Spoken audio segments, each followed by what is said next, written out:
विनियोग का महत्व क्या है कि अल्पकाल में उपभोग फलन की स्थिति को स्पष्ट करने के लिए आय और रोजगार में क्या करना है, दोनों में परिवर्तन।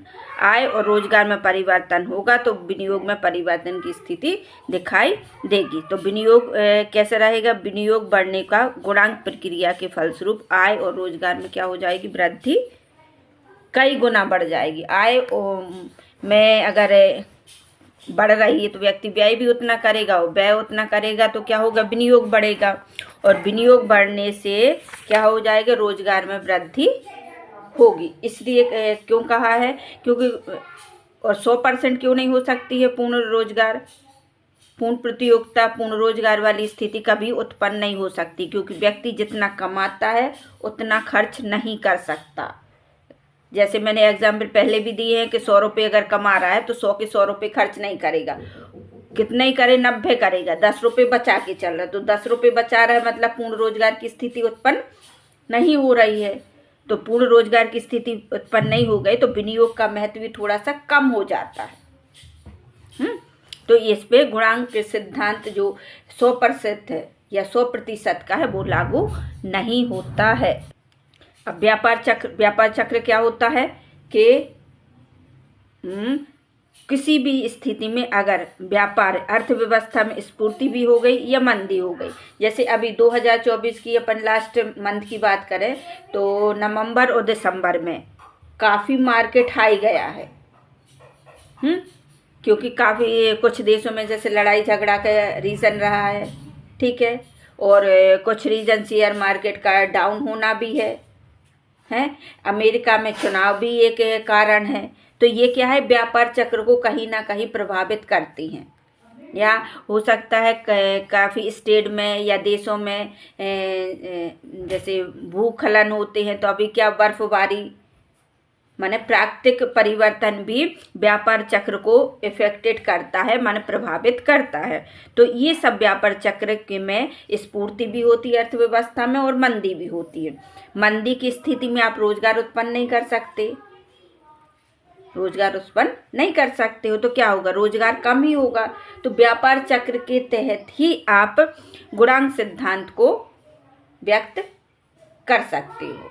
तो गुणांक सिद्धांत इस बात को भी व्यक्त करता कि आपने किस चीज को लिया है। अब नेक्स्ट टॉपिक जैसे दिया है बचत और विनियोग में समानता।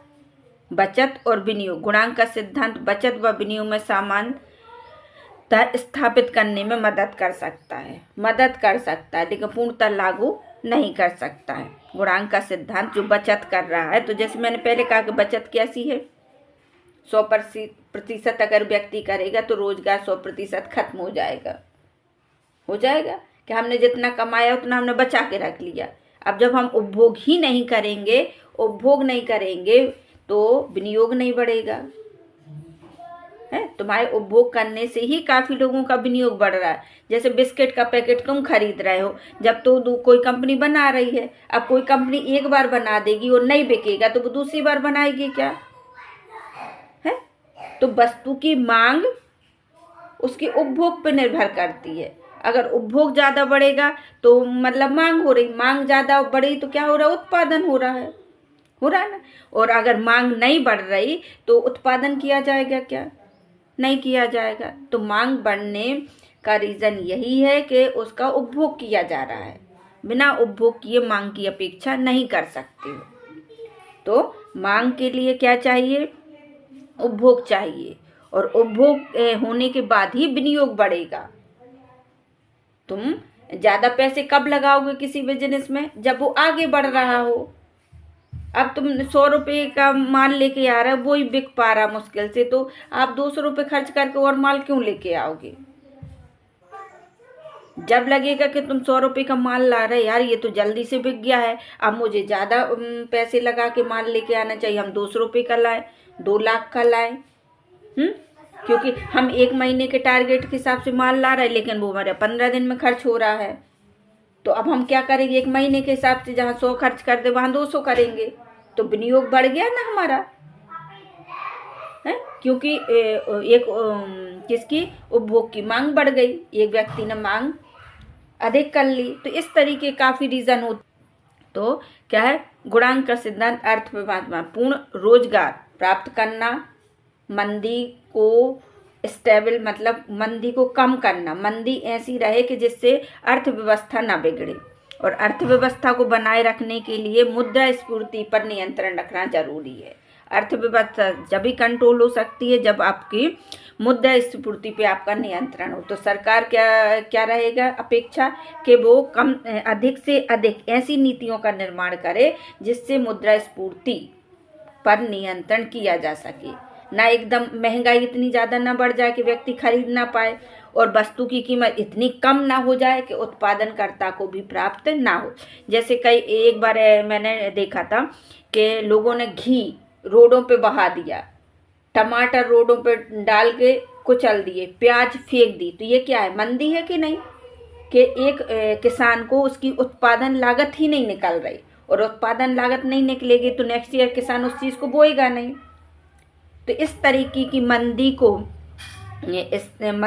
को कम करने के लिए सरकार ऐसी नीतियां बनाए जिससे कम से कम मंदी की स्थिति उत्पन्न हो।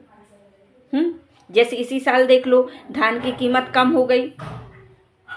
पिछले साल 3,000 से ऊपर ही बिकी, 4,000 4,500 तक की धान बिकी। इस साल 2,000 से लेके 3,000 की, तो धान की कीमत कम हो गई। तो ये क्या है, एक प्रकार से धान के सीजन में तो मंदी हुई ना। तो इस टाइप से अपन को सरकार को ऐसी नीति निर्धारित करनी पड़ती है कि बाजार एकदम डाउन ना हो। लेकिन कहा जाता है इस साल का बाजार पिछले 50 साल में पहली बार शेयर मार्केट इतना डाउन हुआ है। तो ये सारे बहुत से रीजन है विनियोग करने के रोकने। तो काफ़ी लोग शेयर मार्केट से पैसा निकाल रहे हैं, भैया डूब जाएगा, लग रहा कि नहीं। तो ये सब क्या, मंदी का दौर है, तो इस मंदी को कम करने का प्रयास किया जाता है। चलो, तो गुणांक सिद्धांत का महत्व, यहाँ टॉपिक वाइज विनियोग का महत्व हुआ, व्यापार चक्र की व्यवस्था हुई, बचत विनियोग में समानता और आर्थिक नीति में सहायता। इस टाइप के टॉपिक से अपना विनियोग के सिद्धांत का गुणांक कंप्लीट